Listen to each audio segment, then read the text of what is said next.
এইটো নহয় যে ঈশ্বৰক কল্পনা কৰি দিলে আমি সাংসাৰিক বিঘিনিটোৰ পৰা নিবৃত্তি হয়। ঈশ্বৰমুখী হ'লে অকণমান ধৰ্ম কৰ্ম ভক্তি কৰিলে গুণ দুখ কষ্টবিলাক অকণমান আঁতৰি যায়। এই বুলি ভবাটোতো সংসাৰ আটাইতকৈ ডাঙৰ ভ্ৰম। তেতিয়া বৰ ৰাম ঠগন খোৱা যায় বুজিছেনে। আটাইতকৈ ডাঙৰ ৰাম ঠগন এইটোৱেই, যেতিয়া মই এইটো ভাবোঁ যে অকণমান ভক্তিপৰায়ণ হ'লে মোৰ গ্ৰহ দুখ কাল দুখ দৈৱ দুখ ইত্যাদি এইবিলাক আঁতৰি যায়। আঁতৰি গৈছে ভাল কথা, কিন্তু ভবা মতে ৰিজাল্টটো নহয়গৈ নহয়, হয় নহয়? তেতিয়া সন্দেহটো জাগে, এই মিঠাতেলৰ চাকি গছ যে জ্বলাইছিলোঁ এই কোম্পানীটোৱে চাগে কিবা খেলি মেলি কৰি দিলে, নহ'লে মইতো চাকি ঠিকে থাকে জ্বলাইছিলোঁ। কেতিয়াবা এনেকুৱা হৈ যায়। সংসাৰৰ যিখিনি দুখ কষ্ট ভাল বেয়া প্ৰাকৃতিক ক্ৰিয়া সেইখিনিত একো পৰিৱৰ্তন নাহে ভক্তিৰ জৰিয়তে। ভক্তিৰ জৰিয়তে পৰিৱৰ্তন আহে দৃষ্টিটোত। ইয়াতো সেই দৃষ্টি পৰিৱৰ্তনৰ কথাই যে সকলোৰে ভিতৰত এজনেই ঈশ্বৰ, বাকী যত যিমান আছে ন তেওঁৰেই বিভূতি তেওঁৰেই অংশ। আৰু ত্ৰিদেৱৰ ভিতৰত বিষ্ণুৰ শ্ৰেষ্ঠত্বটো এইকাৰণেও দেখুওৱা হৈছে, পূৰ্ব সদাচাৰ আৰু দেখাও প্ৰমাণ যতেক মহন্ত মহাজ্ঞানত প্ৰধান। পূৰ্বতে যিসকল মহামহন্ত জ্ঞানী আছিল ন তেওঁলোকে জ্ঞানক প্ৰধান, জ্ঞানক আগত ৰাখি সকলো উপাসনা কৰিছিল। সেইবাবে কি হ'ল, কৰন্ত ভকতি বাসুদেৱৰ চৰণে চিত্ত শুৱে নিৰ্মল আনন্দ মিলে মনে। পিতৃভূতপতি লোকপাল নিৰন্তৰে শ্ৰাদ্ধ বলি পূজা নকৰিলে বিঘ্নি কৰে। বিস্তৰ আয়াসে ভজি পাৱে অল্প ফল জানি ঘূৰ ৰূপতে যি মহন্তসকল। মনুষ্য উপজিলে বোলে মানুহৰ জন্ম পালে 5 প্ৰকাৰৰ ঋণ লাগে।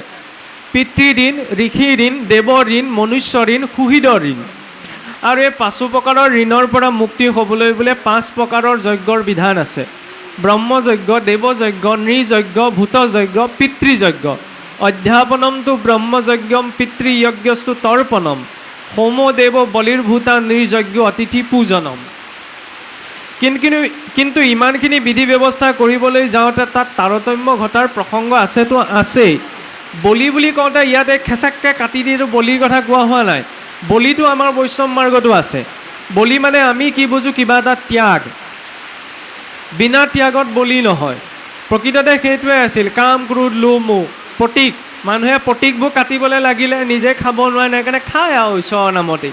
কি কৰিব, লোভীয়া মানুহ খাবলৈ নাপায়, কি কৰিম, সেইকাৰণে তেনেকৈ খাবলৈ ধৰিলে। কিন্তু আচল কথাটো হ'ল কি, কাম ক্ৰোধ লোভ মোহ। ছাগলীটো মোহৰ প্ৰতীক ন, মহটো কামৰ প্ৰতীক, ক্ষমা কৰিব অহংকাৰৰ প্ৰতীক। এইখিনি বলি দিয়াৰ বিধান আছিল। এক মূল সংস্কৃত ভাগৱতততো একাদশত যেতিয়া কৃষ্ণৰ দৌল উৎসৱৰ বৰ্ণনা আহে তাততো এটা শ্লোকেই আছে, ইয়াত্ৰা বলি বিধানম চহিব বুলি, যে ভগৱন্তৰ যাত্ৰাকালত বলি বিধান ইত্যাদি আচৰণ কৰিব লাগে। বলি বিধান খালি আমাৰ ইয়াত সাত্বিক বলি আছে। বুট মাহটো, মগুমাহ, ফুলপাহ, গছৰ পাতখিলা ছিঙি আনোতে ইহঁতকো ত্যাগ কৰা গৈছে ন, মূল অংশৰ পৰা বিচ্ছেদ কৰা গৈছে। এয়া সাত্বিক বলি। আমি ব্যৱহাৰ এইকাৰণেই নকৰোঁ কাৰণ শুনিবলৈ বেয়া লাগে, কিন্তু বলি আমাৰ বৈষ্ণৱ মাৰ্গত আছে। খালি জীৱ এটা হিংসা কৰাৰ পদ্ধতিটো বৈষ্ণৱ মাৰ্গত নাই। অকণ বিতৰ্ক কৰিবলৈ টপিক এটা লাগে নহয়, দুদিনমান চলিব লাগিব, সেইকাৰণে দি দিছোঁ আৰু মানুহবোৰ অকণ ব্যস্ত থাকিব এই বগা পাতি মেলি। আমুকে অমুক ক'লে, তমুকে তমুক ক'লে। ইয়াত এইটো স্পষ্ট ৰূপত কোৱা হৈছে, শ্ৰাদ্ধ বলি পূজা নকৰিলে বিঘ্নি কৰে। এইটো কথা সত্য যে যিসকল দেৱতাৰ অৰ্চনৰ বিধি বিধান আছে ন, তাক যদি এটা ক্ৰমত কৰি অহাৰ পাছত ঘপককৈ এৰি দিয়া যায় তেতিয়াহ'লে সেইখিনি ক্ৰিয়াই অকণমান মানুহক অসুবিধাৰ সৃষ্টি কৰে। সেইবাবে কিছু লোকে কিছুমান পূৰ্বৰ পৰম্পৰা ৰক্ষা কৰি চলিব পৰা হয়, এই ভয়টো কৰে কাৰণে। কাৰণ পূজা অনুৰূপেহে দেৱতা দেই ফল কৰন্ত কৰোণা মাত্ৰ ভকতসকল। যেনেধৰণৰ পূজা কৰা হৈছে দেৱতায়ো সেই অনুৰূপতহে কৃপা কৰে, কিন্তু কৰোণা বোলে একমাত্ৰ ভক্তজনেহে কৰে। আৰু এই পঞ্চ ঋণৰ পৰা নিবৃত্তি হয় এক শৰণীয়াজনৰ। কিন্তু এক শৰণীয়া বুলি কৈ দিয়াৰ লগে লগেও এইটো কথা চাব লাগিব যে গুৰুৰ ওচৰত শৰণ লোৱা গ'ল, সেয়া এক শৰণ নহ'বও পাৰে, সেয়া শৰণহে। শৰণত এজন ইষ্টদেৱৰ পৰিচয়হে দিয়া যায়। শৰণতেই যদি চব হৈ গ'লহেঁতেন তেতিয়াহ'লে মহাপুৰুষেও পাছত ভজন ভক্তি পৰমাৰ্থ এইবিলাক পৰ্যায় নাৰাখিলেহেঁতেন। আমি যি শৰণ লওঁ সেয়া গীতাৰ এক শৰণ নহয়। গীতাৰ এক শৰণত সৰ্বধৰ্ম পৰিত্যাজম কৈছিল ন, আমিতো সকলো ল'বলৈহে শৰণ ল'বলৈ যাওঁ। প্ৰথমতে বিশ্বাস, এজন ইষ্টদেৱৰ পৰিচয়, তাৰপিছতে দৃঢ় বিশ্বাস, তাৰপিছত সুদৃঢ় বিশ্বাস। সুদৃঢ় বিশ্বাসত সৰ্বস্ব ঈশ্বৰ কৃষ্ণত অৰ্পণ, তেতিয়া এক শৰণ সিদ্ধ হৈ গ'ল। কিন্তু এই যে পিতৃ ভূতপতি ইত্যাদিৰ কথা কোৱা হৈছে তাৰ অৰ্থ এইটোও নহয় যে ভক্তজনে এইসকলক নিন্দা কৰে। কাৰণ ইয়াৰ পাছতে এই পদটি কোৱা গৈছে, শান্তমূৰ্তি কৃষ্ণ অৱতাৰক ভজন্ত, আন দেৱ সমস্তকো নিন্দা নকৰন্ত। সুদৃঢ় বিশ্বাসে নিতে ভজি ভগৱন্ত, পৰম দুৰ্লভ মুখ্য পদক সাধন্ত। সুদৃঢ় বিশ্বাস, বিশ্বাসটো উপজিবলৈ সময় লাগে, ভাগিবলৈ বহুত কম সময়তে বিশ্বাসটো ভাগি চুৰমাৰ হৈ যাব পাৰে, হয়নে নহয়? প্ৰথমতে বিশ্বাস, তাৰপিছতহে দৃঢ় বিশ্বাস। দৃঢ় বিশ্বাসো কেতিয়াবা ভাগি যায়, এই মানুহজনৰ প্ৰতি মোৰ দৃঢ় বিশ্বাস আছিল দেই, কিন্তু তেনেকুৱা বুলি মই ভবা নাছিলোঁ। কিন্তু সুদৃঢ় বিশ্বাস নাভাগে। সুদৃঢ় বিশ্বাসৰ ভিতৰত দুটা জন্তুৰ লগত তুলনা আছে শৰণতে। মৰ্কট প্ৰপত্তি, মাৰ্জাৰ প্ৰপন্ন। মৰ্কট মানে হৈছে বান্দৰৰ পোৱালি, আৰু মাৰ্জাৰ মানে হৈছে মেকুৰী। মেকুৰী প্ৰপন্ন আৰু মৰ্কটৰ ক্ষেত্ৰত প্ৰপত্তি। বান্দৰৰ পোৱালিটোৱে কেনেকৈ, বান্দৰটোত ইফালৰ পৰা সিফালে জঁপিয়াই ফুৰে ন, মাকজনীৰ গাত খামোচ মাৰি ধৰি থাকে, কিজানি পৰি যায়, হয়নে নহয়? এনেকৈও শৰণ লোৱা যায়। মই জানো ভগৱন্তৰ আশ্ৰয়ত আছোঁ, কিন্তু একেবাৰে বিশ্বাসো নাই, কিজানি পৰি যাওঁ, সেইকাৰণে নিজৰ চেষ্টা এটাও থাকে। আৰু মাৰ্জাৰ প্ৰপন্ন, তাত প্ৰপন্ন মেকুৰী পোৱালিটোক মেকুৰীজনে ডিঙিটোতে ধৰি নিয়ে, নিজৰ চেষ্টা নাই। মই জানে যে মাতৃয়ে ধৰি নিছে যেতিয়া মই কোনো নিজৰ চেষ্টা কৰিব নালাগে। এয়া শৰণ, য'ত নিজৰ চেষ্টাটো নাথাকেগৈ। সেইকাৰণে শৰণ কোনো কাকো দি দিব নোৱাৰে, সেইটো এটা স্থিতি পোৱা যায়। বুলিবা মুকুতি সুখে ইচ্ছা আছে যাৰ, ভগৱন্ত ঈশ্বৰ ভজনী দেৱতাৰ। যাৰ মুক্তিত ইচ্ছা আছে, এইটো ডাঙৰ কথা আকৌ। ভক্তি মাৰ্গতটো আমি কৈ থাকোঁ আমাক মুক্তিও নালাগে, মুক্তিও নালাগে, ভুল কথা। আমাক মুক্তি লাগে, এইবিলাক মোহত আছে। নহয়, চাকৰিটো পালেহে চাকৰিটো এৰিব পাৰিব। চাকৰিটো নোপোৱাকৈ চাকৰি নালাগে নালাগে বুলি কৈ লাভ নাই। প্ৰথমতে মুক্তিৰ অধিকাৰী হ'ব লাগিব ন। মুক্তিৰ অধিকাৰী হোৱাৰ পিছত মুক্তিৰ ত্যাগ। নহ'লে আমি পোনপ্ৰথমেই কৈ দিওঁ আমাক মুক্তিও নালাগে।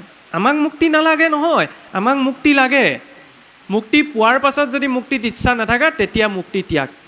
মুক্তিহে নালাগে, বাকীবিলাক বস্তুটো লাগে। এইবিলাকে এৰিব পৰা নাই, আকৌ মুক্তি ত্যাগৰ কথা কৈছোঁ, নহয় ন।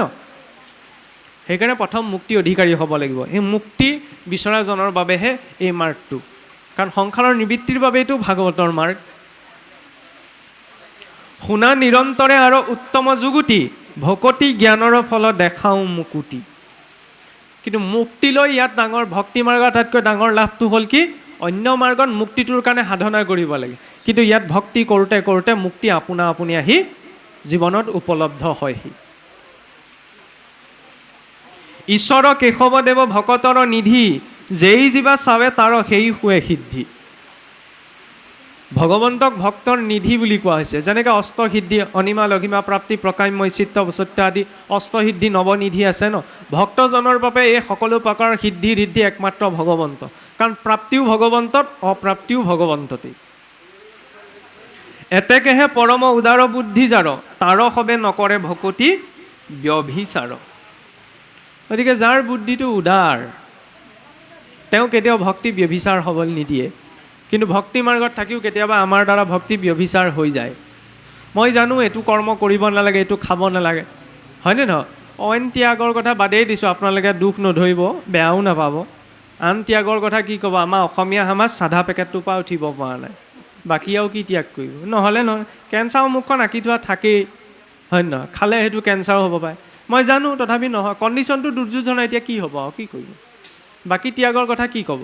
গতিকে যাৰ চিত্তত উদাৰতা আছে ন, ডাঙৰ কিবা এটা পাবলৈ বিচাৰিছে, তেতিয়া সৰু সুৰা ত্যাগবিলাক আপোনা আপুনি হৈ যায়। আমাৰ আৰু এইবিলাক বিষয়তে লাগি থকা যায়, কি ক'ব? পৰম পুৰুষ হৰি প্ৰকৃতিত পৰ, মহাতীব্ৰ ভকতি ভজন্ত নিৰন্তৰ।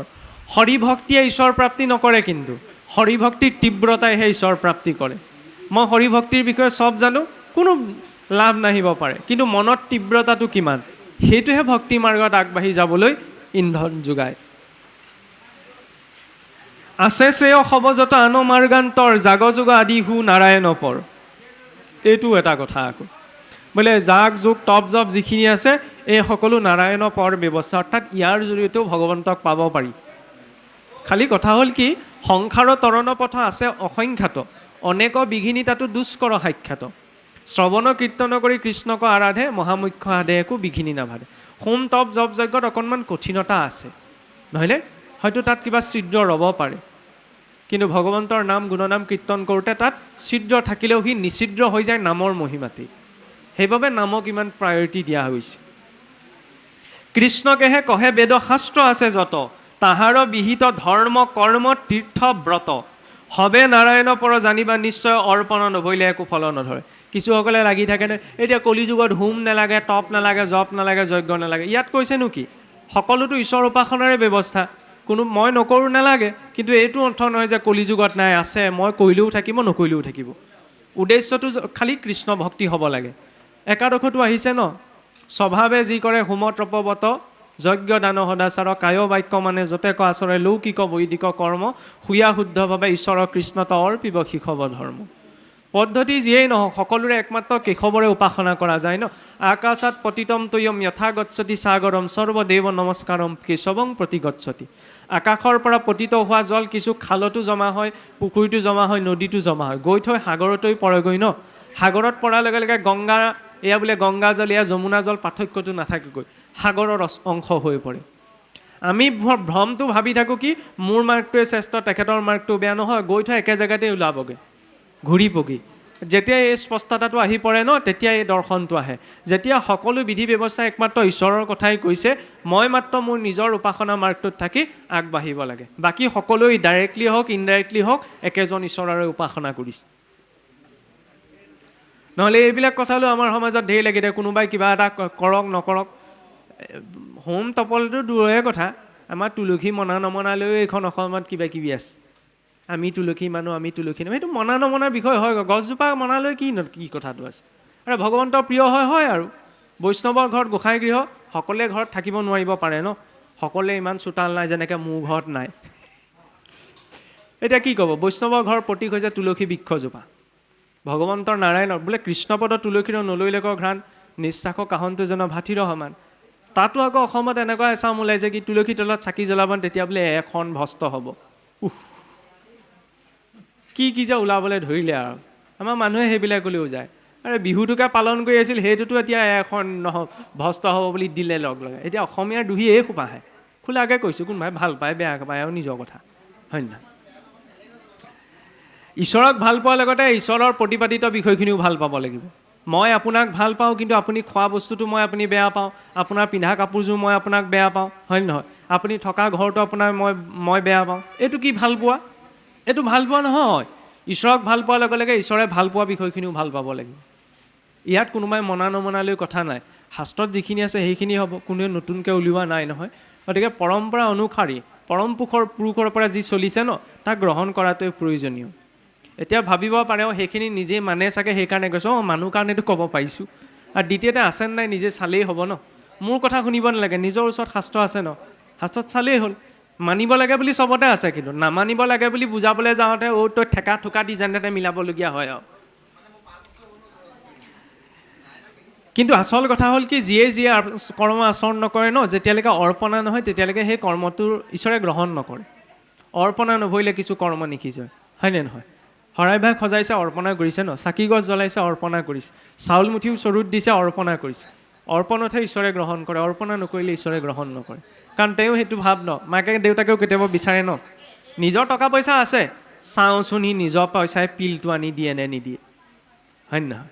সেই তেওঁলোকেও চাব লাগে, বুলিব কিমান খুৱাই বোৱাই ডাঙৰ দীঘল কৰিলে, এতিয়া মই কম নি? ভগৱন্তেও তেনেকৈ চায়, দিয়ে নে নিদিয়ে। তেওঁ সকলো আছে, তেওঁনো কি প্ৰয়োজন, খালি চাই পুতেকসকলে দিয়ে নে নিদিয়ে, হয় নহয়?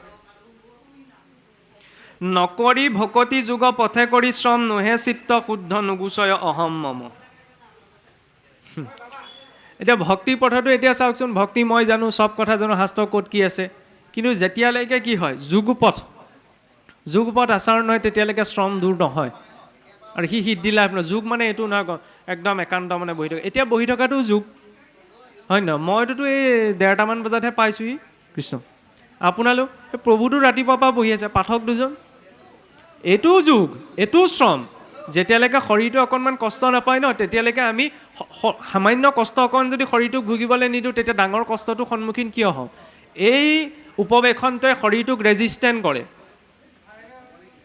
অনিচ্ছা সত্ত্বেও যেতিয়া বহি থাকিব লগা হয়, তেতিয়াহ'লে কি কৰে? ব্যক্তিজনৰ ভিতৰত সেই সহনশীলতাটো বঢ়ায়। মন গৈছে উঠি যাওঁ, কিমাননো নকয় আৰু, ঘূৰাই পকাই একে সোপাকে কৈয়ে আছে, হয়, কিন্তু তথাপি বহি আছে, হয় নহয়? উদ্দেশ্যটো কাৰোবাৰ কিবা কিবি হ'ব পাৰে, উদ্দেশ্য যিয়ে নহয়, কিন্তু বহি যে আছে এইটো ডাঙৰ কথা। লোভে মোহে কামে পুনৰপি হুৱে শত নপাৱে মুকুতি সুখ নাহিকে মনত কেতিয়াবা আকৌ যোগ তপ জপ আচৰণ কৰিলেও কাম ক্ৰোধ লোভ মোহবিলাক নাটৰে হোম তপ জপ যোগ আচৰণ কৰাৰ পিছত কাম ক্ৰোধ লোভ নাটৰে সেইটোতো বেলেগৈ কথা ভক্তি মাৰ্গত থকাৰ পাছতো এইখিনি নাটৰে এইটো ডাঙৰ সমস্যা বোলে হোম তপ জপ যজ্ঞ কৰি নোৱাৰেগৈ তেতিয়া বেলেগ কথা আমি ভক্তি মাৰ্গত থকাসকলে নোৱাৰোঁগৈ ন কোনোবাই ক'ব পাৰিবনে পাৰিছোঁ বুলি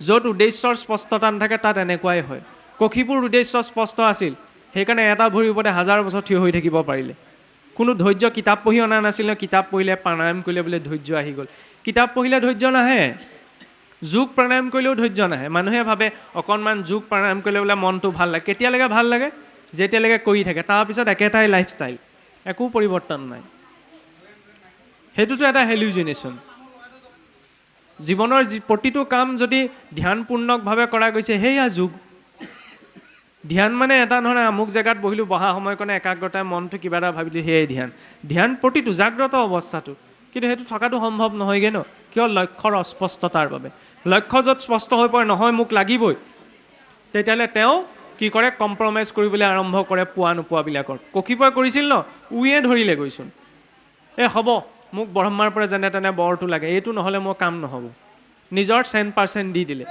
আমি 100% দিব নোৱাৰোঁ কেতিয়াবা আমাৰ লক্ষ্যৰ অস্পষ্টতা আহি পৰে নপাৱে মুকুতি সুখ নাহিকে মনত তেতিয়াহ'লে সিদ্ধি ঋদ্ধি পোৱাৰ পাছতো মুক্তিক পাওঁকেও মুক্তিক পৰিত্যাগ হৈ যায় কিয় ইমানখিনি কষ্ট কৰাৰ পাছতো যেতিয়া অকণমান ভুলৰ বাবে কক্ষীপ ভুল কৰিছিল নহ'লে আপুনি ভাবকচোন কক্ষীপ বহুত ধৈৰ্যশীল ব্যক্তি আছিল এজন মানে মানুহে আমিয়ে চাওকচোন এবাৰ দিয়ে দুবাৰ দিয়ে পৰীক্ষা 2বাৰ যদি ফেইল কৰে ঈশ্বৰে নকৰক তাৰপিছত ভাল মানুহটো ডিপ্ৰেশ্যনত গুচি যায়গৈ হয় নহয় বোলে কামটো হয় নহয় ভিতৰৰ পৰা ধুনীয়াকৈ এজনে শলাগ লৈছে ভালতে লৈছে কালতে লৈছে তেওঁ জানে আৰু হয়নে তাত ডিপ্ৰেশ্যনত গুচি যায় এতিয়া কক্ষীপুৰ কণ্ডিশ্যনটো চাওকচোন তেওঁৰ উদ্দেশ্য কি আছিল 1000 বছৰ এবাৰ নহয় দুবাৰ নহয় 1000 বছৰ থিয় হৈ আছে কাৰ বাবে ব্ৰহ্মাদেৱৰ পৰা বৰটো ল'বলৈ উদ্দেশ্য কি আছিল ব্ৰহ্মাৰ পৰা অমৰত্ব নহয় জানো ব্ৰহ্মাদেৱ যেতিয়া উপস্থিত হ'লে চিধাই কৰিলে মই অমৰত্ব দিব নোৱাৰোঁ তেতিয়াহ'লে সেইটো মানুহৰ মেণ্টেল কণ্ডিশ্যনটো কেনেকুৱা হ'ব 1000 বছৰ যিটো পাম বুলি বাট চাই আছিল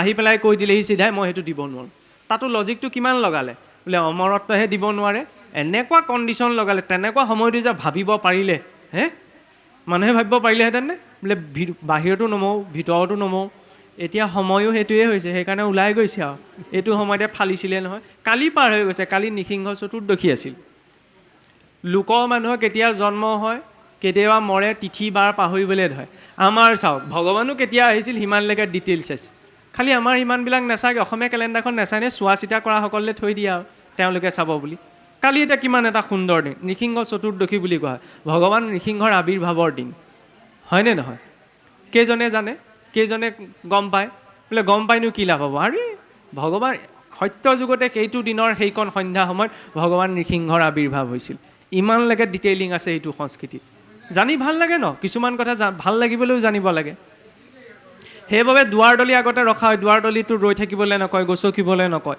কাৰণ দুৱাৰদলি কেৱল পাৰ হোৱাৰ স্থান নহয় ভগৱান নৃসিংহৰ স্থান সেই স্থানতে তেওঁ উপৱেশন হৈছিল ন আজিকালিতো এইবিলাক কিনো আজিৰ যুগত এইবোৰ কথা ক'বলৈ আহিছে সেই মেণ্টেলিটিটো থকাৰ কাৰণে এইটো আৰু সেই অমুক তমুক ইফালে বাস্তু দুখ অমুকটো তমুকটো সেইফালে এংগুল মিলাওঁতে ঘৰ বেকা হৈ গৈছে কিন্তু নিমিলে মেইন বস্তুটো মিলাব লাগিব ন তাৰপিছতহে বাস্তু মিলিব আৰে বাস্তু পুৰুষেও কাৰ অধীনত শয়ন কৰে তেওঁক মিলাই থ'লে বাকীখিনিলে কিহৰ আমি প্ৰটেকশ্যন ল'বলৈ যায় যাৰ প্ৰটেকশ্যনত স্বয়ং নৃসিংহ আছে তেওঁক কিহৰ প্ৰটেকশ্যন লাগিছে আগতে মানুহে ভয় কৰে মুখা নোচোৱা বোলে গাঁও সমাজত এতিয়াও আছে বোলে ভজনীয়া হ'ব লাগিবলৈ উপবাসত থাকিব লাগিব এতিয়া পুতলা নাচ কৰি পেলালে মদ খায়ো নচুৱাই দিয়ে শুনিবলৈ বেয়া পালেও উপায় নাই দেখিছোঁ কাৰণে কৈছোঁ চবকে নহয় হৈ যায় ন আৰে যিভাগ মুখা দেখিলে মানুহে এতিয়াও নতমস্তক হয় ইমান নীতি নিয়মত থাকে তাত গৈ আজিকালি বেছি প্ৰসাৰতাৰ নামত তেনেকুৱা এটা আচৰণ হৈ যায় বহুতত অৱশ্যে কি কয় দুৱাৰ মুখত থৈ দিয়ে সেইফালে নৃসিংহ এইফালে বৰা আৰে দুৱাৰ মুখত থোৱা বস্তু নি তেনেকৈ মানুহে ডেক'ৰেশ্যন কৰিবলৈ ধৰিছে এইটোও দি দিছোঁ লিখক এপাল মই কৈ আছোঁ আৰু বোম ফুটি থাকক হয় নহয় ভগৱন্তৰ প্ৰতীক মণিকূটৰ বস্তু হয়নে নহয় বাকী প্ৰাচীন মন্দিৰবিলাকতো চাবচোন শীৰ্ষভাগত দিয়ে যেনেকৈ দশাৱতাৰ মূৰ্তি যদি ধুনীয়াকৈ ৰাখিছে তেতিয়া বেলেগ কথা, বহুত জেগাত এতিয়া গেটত লগাই দিয়ে। তাৰ মাজেদি ঘপককৈ ছাঁটো যদি পৰি আছে তেতিয়াহ'লে গছকি গ'লে সেইটোও দুখ হয় ন, সেইকণ দুখ কোনে ল'ব? গেটৰ মুখত থোৱা বস্তু নহয়, সেয়াটো মণিকূটত বা মণিকূটৰ কাষত থোৱা বস্তু, হয়নে নহয়?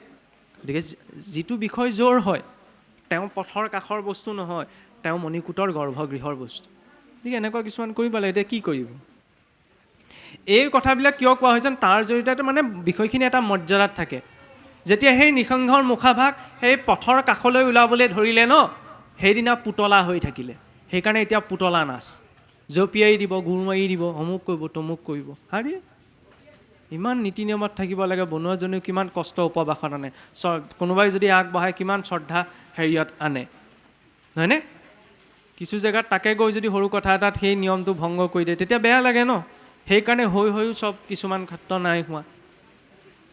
এতিয়া বোলে দুখটোকে দেখিছোঁ বুলি নকওঁ, মানুহ যে সেইকাৰণে অকল দুখকে দেখোঁ, মই গুণ একোৱেই নেদেখোঁ। গুণ মাত্ৰ এইটোৱেই জানো আৰু যে বহু বল্কী হ'লে লোকে বুলিবে মণ্ডিত, বহুত কথা ক'লে মানুহে পণ্ডিত বুলি ভাবে।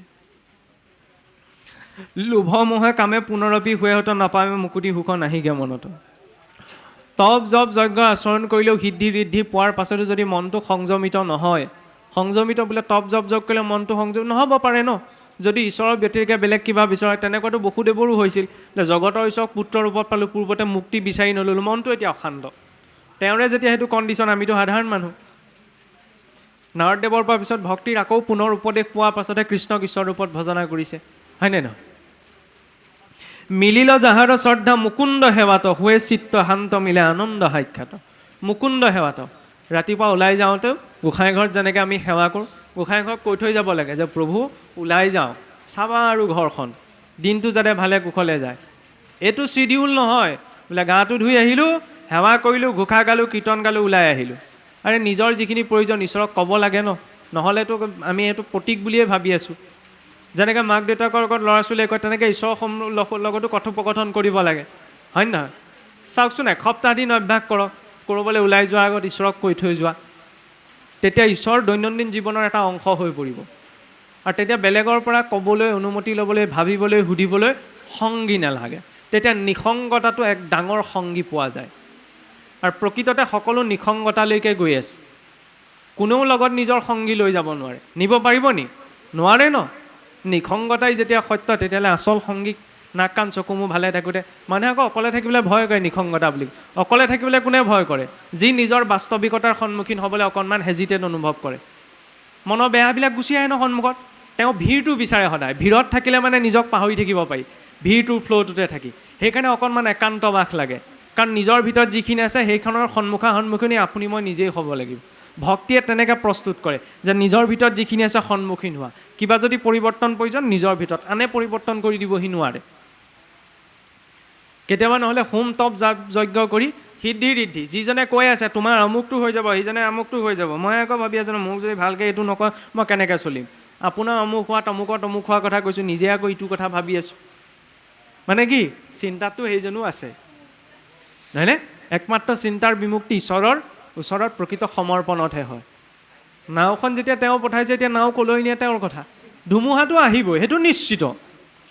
ধুমুহা আকৌ কেৱল নাওখনক ডুবাবলেই নাহে, কেতিয়াবা নাওখনক পাৰ লগাবলৈও আহে। তেল ভৰাই লৈছিলোঁ, তেল ইন্ধন জ্বলি জ্বলি যিটো জোৰত নাওখন ভৱসাগৰ পাৰ হৈ গৈ আছিল, তেনেকুৱাতে এনেকুৱা এজাক বতাহ আহিলে বোলে ইন্ধন নোপোৰাকৈ একে কোবে নি পাৰ লগাই দিলে। তেতিয়াহ'লে ভাল কথা ন। সেইকাৰণে ধুমুহা ডুবাবলৈও আহে, তৰাবলৈও আহে। গতিকে ধুমুহাক মাতিবও লাগে। সেইজাক ধুমুহাক মতা নাই দেই, বৰষুণটো আহিলেই আৰু। জীৱনতো ধুমুহা আহে নহয়, হয়নে নহয়? মানে বেয়া অপ্ৰীতিকৰ পৰিস্থিতিবিলাক ডুবাবলৈও আহিব, তৰাবলৈও আহিব। পজিটিভকৈ ল'ব লাগে। পৰীক্ষিতক ডুবাবলৈ আহিলে পজিটিভকৈ ল'লে, সেইকাৰণে মৃত্যুক মুক্তিলৈ ৰূপান্তৰ কৰিব পাৰিলে, হয়নে নহয়? সমস্ত শাস্ত্ৰৰ তাৎপৰ্য এহিমানক সুত বাক্য লৈয়াৰ সাক্ষাতে প্ৰমাণ। এতিয়া প্ৰমাণ দিবলৈ আৰম্ভ কৰিলে যে সকলো শাস্ত্ৰই যে এইটো কথা কৈছে, মই কাৰ প্ৰমাণ দিছোঁ? মহামুনি সূতৰ। কি কৈছে মহামুনি সূতে? যত কৰ্ম যোগ জ্ঞান আচৰি সৰিষি, তথাপি নভৈলা শান্ত মতি ব্যাস ঋষি। একোমতে নুগুছে মনৰ মহাক্লেশ, নাৰদত সন্তে পাছে পাইলা উপদেশ। ভাগৱতৰ প্ৰথম স্কন্ধৰ 2য় অধ্যায়ৰ প্ৰসংগ, হয়নে নহয়?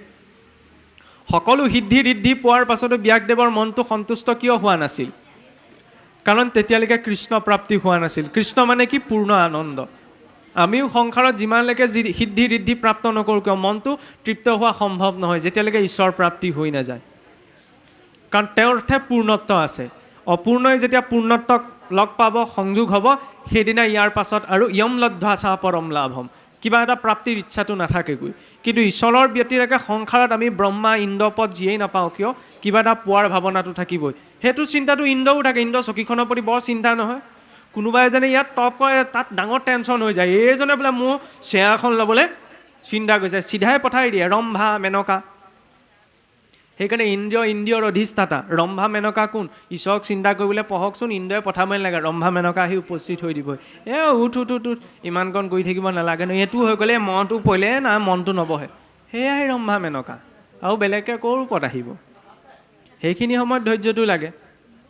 আমাকটোতো চলনা কৰিবলৈ ৰম্ভাক পঠাবই নালাগে, মহটোৱেই যথেষ্ট, হয় নহয়? মহ এটা পৰকচোন, হৈ গ'ল আৰু। এই নোৱাৰি দেই, ইয়াত বহি থাকিব, কৃষ্ণ আজি ইমান দেখাত থৈছোঁ আৰু, দুখ দাই নধৰিবা। তেওঁ একো দুখ দাই নধৰে। ঈশ্বৰ এনেকুৱা এটা পাৰ্চন নহয় যে মই তেওঁৰ ওচৰত চাকি গছ জ্বলালেহে তেওঁ মোক ভাল পাব, চাকি গছ নজ্বলালে তেওঁ বেয়া পাব, ঠেহ পাতিব, হয় নহয়? মানুহে আকৌ তেনেকৈ ধমকিও দিয়ে, চাই ল'ম আপোনাক, মই বৰনামঘৰত চাকি দিম আপোনাৰ হৈ। ঈশ্বৰক কি বুলি ভাবিছে? আপোনাৰ হৈ বৰনামঘৰত চাকি দিম, শৰাই দিম। ঘোচখোৰ মানুহ নি যে মই চাকি গছ দি দিলোঁ কাৰোবাক অকল্যাণ কৰি দিব, কাৰোবাক কল্যাণ কৰি দিব? নহয় ন? ঈশ্বৰৰ সংজ্ঞাটোই প্ৰদূষিত কৰি পেলায় কেতিয়াবা মানুহে। সেইটো হ'ব নালাগে। ঈশ্বৰে কাৰো কল্যাণো নকৰে, অকল্যাণো নকৰে। তেওঁ নিৰপেক্ষ। যি হ'ব চব নিজৰ কৰ্মফল মতেই হ'ব। তাৰ কাৰণে আস্তিক নাস্তিক হোৱাৰ প্ৰয়োজন নাই। নাস্তিক জানো খাই বৈ জীয়াই থাকিবলৈ পাইছে? তেওঁ নাই পোৱা নি? পাইছে ন? মানে খোৱা বোৱা পোৱা নোপোৱাৰ ক্ষেত্ৰত ঈশ্বৰক মনা নমনাৰ কথা দৰকাৰ নাই। ব্যাসদেৱেও যেতিয়ালৈকে ইমানখিনি শাস্ত্ৰ চৰ্চা কৰাৰ পাছতো মনৰ শান্তিটো বিচাৰি পোৱা নাছিল, তাতো গাইডলাইনটো ক'ৰ পৰা পালে? এজন শুদ্ধ ভক্তৰ পৰাই। ভক্তি মাৰ্গত এইটো প্ৰধান বিষয়। প্ৰথম এজন শুদ্ধ ভক্তৰ আশ্ৰয়, তাৰ পাছতহে গুৰুৰ আশ্ৰয়, তাৰ পাছতহে ইষ্টদেৱৰ আশ্ৰয়। প্ৰথম ভক্ত মাধ্যম। সেইকাৰণে গ্ৰাহ তৰি যাব পাৰিলে। নহ'লে লক্ষ্মীদেৱে সুধিছিলে নহয়, তোমাক মাতিছিলে গজেন্দ্ৰইহে, গজেন্দ্ৰক উদ্ধাৰ কৰিলা, গ্ৰাহক কেলৈ কৰিলা? গ্ৰাহেতো তোমাক মতা নাছিলে, কোনো কালত গ্ৰাহে তোমাৰ ভক্তি কৰা নাছিলে। বোলো আয়ো, যিজনে মোক মাতিলে সেইজনকতো মই নিবই লাগিব। যিজনে মোৰ ভকতৰ চৰণত ধৰিছে তেওঁক কেনেকৈ এৰি থৈ আহিম? ভকতৰ চৰণত ধৰি আছিল নহয়। এইটোকে কয় তুলসীৰ লগত কল্পতোৱাৰ মুক্তি। ভক্তৰ চৰণত ধৰিলে নিজৰ গুণ বৈশিষ্ট্য নাথাকিলেও তৰি যোৱাৰ সুযোগটো থাকে, হয়নে? সেইবাবে ভগৱন্তক পাহৰিলোঁ, ভাগৱতক পাহৰিলোঁ, ভক্তক পাহৰিব নালাগে। 6 জনা ভকত, 12 জনা বৈষ্ণৱ। ৰাতিপুৱা শুই উঠি অন্তত 3 জন যদি শুদ্ধ ভক্তৰ নাম স্মৰণ হৈছে ন, বেলেগ একোৱেই কৰিব নালাগে। খালি তেওঁলোক উপেক্ষিত হৈ থাকে। আমি বেয়া এটা উপমা দিবলৈ হ'লেও তেওঁলোকৰ লগত, কিছুসকলে হনুমন্তক বানৰৰ লগত তুলনা কৰেগৈ। এই গা ধোৱা নোধোৱালৈ কথা এটা আছে, কৈছে আৰু শুনিবলৈও পাব পাৰে, মই নাম ক'ব বিচৰা নাই। কিমান উচ্চ কোটিৰ ভক্ত। নাৰদদেৱক আমাৰতো ইজনে সিজনৰ কথা যদি লগাই দিয়ে তেতিয়া টুটকীয়া বুলি কৈ দিয়ে। ভাওনাত বচনো মাতি দিয়ে কিছু জেগাত। ইমান শ্ৰেষ্ঠ উচ্চ কোটিৰ এজন ভক্ত, কি বুলি কৈ দিছে? আৰে ভক্তটো ঈশ্বৰেও ক্ষমা কৰিব নোৱাৰে। যিজনৰ ভয়ত গোটেই দেৱী দেৱতাসকলৰ ভয়ত থৰকৈ কঁপি থাকিব লাগে। মই দেখি দুৰ্বাসা, অকণমান যদি ভুল হয় চিধাই অভিশাপ দিম, শেষেই আৰু বজাৰ। সেইজন তেতিয়া কাৰ ভয়ত ত্ৰিভুৱন ভ্ৰমি ফুৰিব লগা হৈছিল নহয়? কাৰ ওচৰলৈ যাব লগা হৈছিল? মহাৰাজ অম্বৰীষৰ ওচৰলৈ। এজন ভক্তটো পিছত নাৰায়ণেও কৰিলে, মই নোৱাৰোঁ সুদৰ্শনক ৰাখিব, যোৱা ভক্তৰ ওচৰলৈ যোৱা, হয়নে নহয়? আমি এইসকলেই ভকত নহয়, আমাতকৈ বহুত উচ্চ পৰ্যায়ৰ ভক্ত আছে। গতিকে তেওঁলোকৰ প্ৰতি সন্মানটো লাগে। নহ'লেতো কেতিয়াবা অলিয়ে গলিয়ে নাৰদদেৱকো মানুহে উৎপাদন কৰি দিয়ে। মানুহজনৰ নামটো লওঁতে আমি শ্ৰী আমুক বুলি লওঁ, তেতিয়াহ'লে সেইসকলৰ নামটো লওঁতে প্ৰত্যক্ষ ৰূপত উচ্চাৰণ কৰি দিওঁ, বেয়া কথা ন? আৰু সম্বোধনতো সন্মানটো লাগে, তেতিয়াহে ভাৱটো প্ৰকাশ পায়। প্ৰত্যক্ষ ৰূপত তেওঁলোকৰ নামো ল'ব নালাগে। কোনোবাই বেয়া পাব পাৰে, সেইটোনো কি ডাঙৰ কথা? ডাঙৰ কথা ন? আজি মানুহ এজনক যদি ডাইৰেক্ট নামটো কৈ দিয়ে 10 জনৰ আগত, তেতিয়া তেওঁ বেয়া পায়, এনেকৈ কেলৈ ক'লে? পিছত দা, হয়নে, ককাইদেউ, জ্যেষ্ঠজন, শুনিবলৈ ভাল লাগে। মানুহজনে সেইটো কণ্ডিশ্যন, তেওঁলোকৰ স্থিতিটো সেইকাৰণে সম্বোধনতো সংস্কাৰ লাগে। লংকাৰ অধিপতি ৰাৱণক যেতিয়া গালি পাৰিবলৈ গৈছিল, হনুমন্তই ঢেৰ গালি পাৰিব পাৰিলেহেঁতেন। সম্বোধন সেই লংকেশ্বৰ বুলিহে আৰম্ভ কৰিছে। বাক্যৰ মৰ্যাদা, হয় নহয়? কৃষ্ণই যেতিয়া সন্ধি কৰিবলৈ আহিছিল, দুৰ্যোধনক ঢেৰ গালি পাৰিব পাৰিলে। পাপী, দুৰাচাৰ, তোৰ এসোপাই খোৱাগৈ নাই। কৈছে কি? খে কুৰু ৰাজকুমাৰ। বাক্যৰ মৰ্যাদা। আমাৰতো কুকুৰ মেকুৰীবাহে আৰম্ভ কৰিলোহেঁতেন। পাৰ্থক্যটো সেইখিনিতে ৰৈ যায়। ভক্তি বুলি ক'লে বহুত ডাঙৰ কথা নহয়, হয়নে? বাক্য, অন্ন, ব্যৱহাৰ, এই তিনিটাত যদি সংস্কাৰটো থাকে, বেলেগকৈ কৰিবলৈ নাথাকে। এই তিনিওটাৰ সংস্কাৰহে ব্যক্তিক বিনয়ী কৰে। একচিত্তে মাধৱত কৰিয়া ভকতি তেবে তান নিৰ্মল নিশ্চল ভৈলামতি। একচিত্তে, দুটা চিত্ত নহয়, আমাৰ আগত বহুত চিত্ত, আমাৰ এটা চিত্ত নহয়, হয়নে নাই? কৃষ্ণ বুলি কৈছোঁ, মনত ভাবিও আছোঁ, আপোনাৰ লগতো কথা পাতি আছোঁ চকুৰ আকাৰ ইঙিতে। এইটো এটা চিত্ত নহয়, এইটো তিনিটা চিত্ত। ইয়াত আকৌ এটা চিত্তৰ কথাহে কৈছে, হয়নে নহয়? সেইকাৰণে কায় মনোবাক্য বুলি কয়। বোলে শৰীৰটো আছে, ঠিকেই আছে, মুখেৰে কৈছা ঠিকে, মনটোও চিন্তা কৰে। কাৰণ মনৰ অনুসাৰেহে গতি পায় ন। ইয়ং ইয়ং ভাৱ স্মৰি নিত্যম তজ্জন্তে কলে বৰং তং তুমি বতি কন্তি সদা তৎ ভাৱ ভাবিত। এতিয়াতো আখৰা কৰি থকা হৈছে। কেতিয়াবা আকৌ আখৰাবিলাক ভালকৈ কৰিলেও ভাওনাৰ দিনা কি হয় জানেনে? দৰ্শকবিলাক যেতিয়া বেছি দেখা যায়, সেই বচন পাহৰি থকা যায়। আগৰখা পাছত ওলাই যায়, পাছৰখা আগত ওলাই যায়। এতিয়াও আখৰা কৰি থকা হৈছে পাকে পকাৰে, হয় নহয়? তেতিয়া আকৌ অডিয়েঞ্চ এইসকল নাথাকে নহয়। এইসকলটো লাগি থাকিব সকাম খোৱাত। আগতে ক'বলৈ টান লাগে আৰু, কৈছোঁ আৰু, আগতে যেতিয়া পিতৃ মাতৃ মানে ঢুকায়, আমিও দেখা নাই, জ্যেষ্ঠসকলৰ মুখতহে শুনিছোঁ, পুত্ৰই বোলে পানীকণ খাবলৈ হ'লে বুৱতী নদীৰ ডিঙিলৈ এডিঙিলৈকে নামি খাব লাগে। মানে ইমান অনুতাপ, পিতৃ মাতৃ মহাগুৰু নিপাত হ'ল। এতিয়া কেতিয়া ৰৌ মাছৰ চকল খাবলৈ পাম কৰি থাকে, হয়নে নহয়? ধৈৰ্য নাথাকে নহয়। নাম হওক নহওক, মুঠতে ভোজ হ'ব লাগে, আজৰি হ'ব লাগে, সেইটো মেণ্টেলিটি। তেনেকৈ নহয়। পিতৃ মাতৃ মহাগুৰু নিপাত হ'লে পুত্ৰই কেনেকুৱা এটা পৰ্যায়ত কৈছিল। মই এতিয়া এইটো ক'ব বিচৰা নাই যে তেনেকুৱা এটা পৰ্যায়লৈ যাওক, অন্ততঃ ধৈৰ্য, হয়নে নহয়? অনুতাপৰ বাবেওতো অকণমান সময় লাগে, হয়নে? 2-3 দিনতে চব আজৰি হৈ যায় নি? নহয়, আমাৰ 3 দিনতে আজৰি হৈ যায় নহয়, আমাৰ 10 দিনতে আজৰি হৈ যায় নহয়। আজৰি হৈ যায় মানে টানতহে আছিলা। পিতৃ মাতৃ যে ঢুকাই গ'ল, এইকণ যে পালন কৰি আছিলা, মানে বহুত নকৰিলে নহয় কাৰণে আছিলা। স্বৰূপটো ওলাই পৰিছে নে নাই পৰা, হয় নহয়? আমি শলাগ ল'ব নোৱাৰোঁ, তাত জেঠীটোহে শলাগ ল'ব পাৰে। নোৱাৰোঁ, কাৰণ আমাৰ সেইটোৱে চলি আছে ন। সেইটো নহয়, মই লগতে এইটো ক'ব বিচৰা নাই কোনে কেইদিনত কি সকাম পাতিছে ইত্যাদি তেনেকৈ কৈছে। কেইদিনত পাতিছে সেইটো মই ক'বলৈ নাযাওঁ। আচল কথা তাৰ আঁৰৰ দৰ্শনটো কি সেইটো লাগে ন। তেতিয়া আপুনি তেওঁ প্ৰস্তুত হৈ যাব। নহ'লে নহয় অকণমান চমুৱাব লাগে, পাৰিলে আৰু 2 দিন কি এদিনতে যদি কৰিব পাৰিলে আমাৰ মানুহেতো তেতিয়াও কৰিলেহেঁতেন, খোলা কথা। এতিয়া নোৱাৰে আৰু ইমান চমুৱাব, সেইকাৰণে যেনে তেনে আৰু এটা পইণ্টত ৰৈ দিয়ে, উপায় নাই। আৰু ইমানখিনি দি থৈ গৈছে, হয়নে নহয়? আটাইতকৈ ডাঙৰ বস্তুটো হৈছে শৰীৰটো।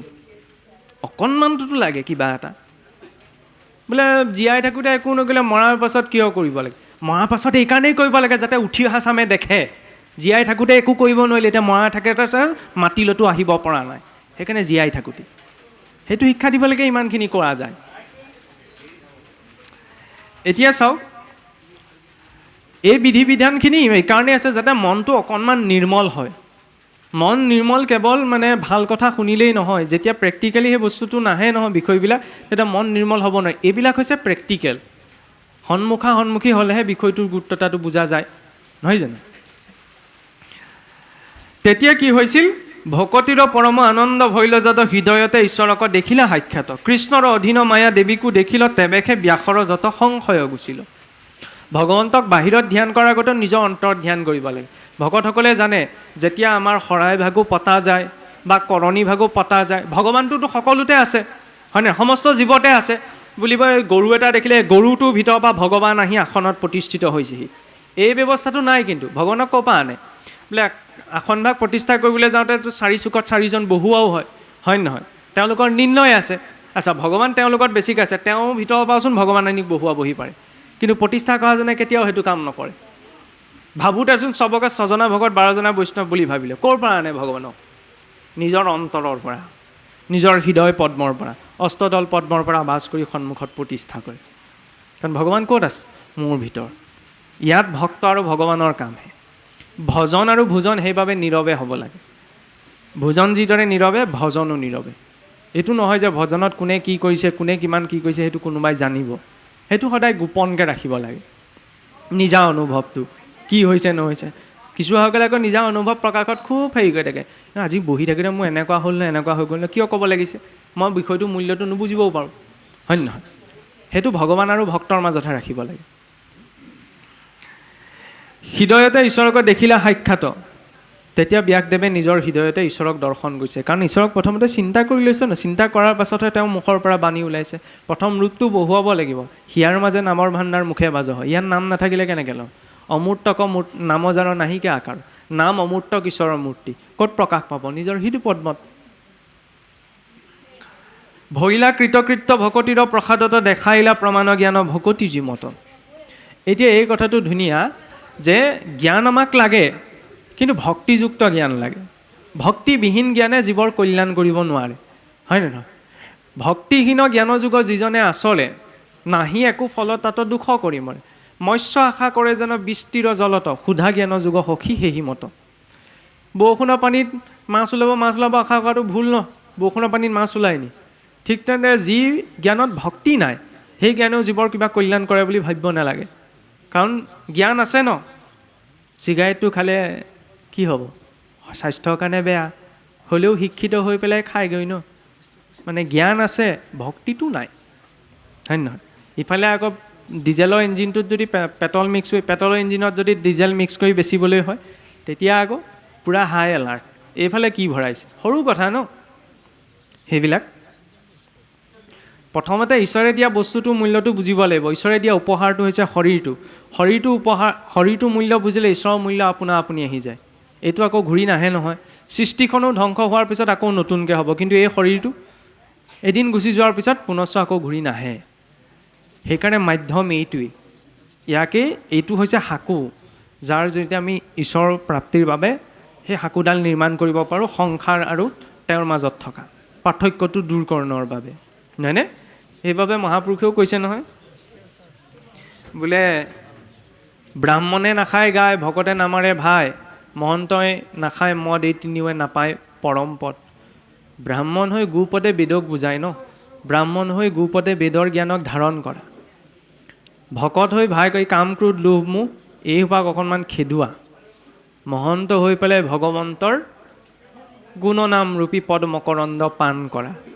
এই তিনিওটা কাম যদি নাই হয়, তেতিয়া এই তিনিওজনে বোলে পৰম পদ পাব নোৱাৰে। বুজাইছে সেইটোৱেই ন।